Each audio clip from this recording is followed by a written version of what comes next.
بالفعل شفنا في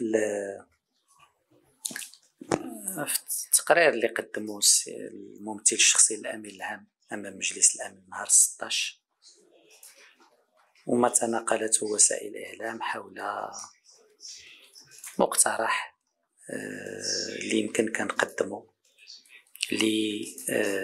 لتقسيم الصحراء. رد المغرب واضح بأن أولا هذا الشيء هذا جديد قديم سي دو غيشوفي.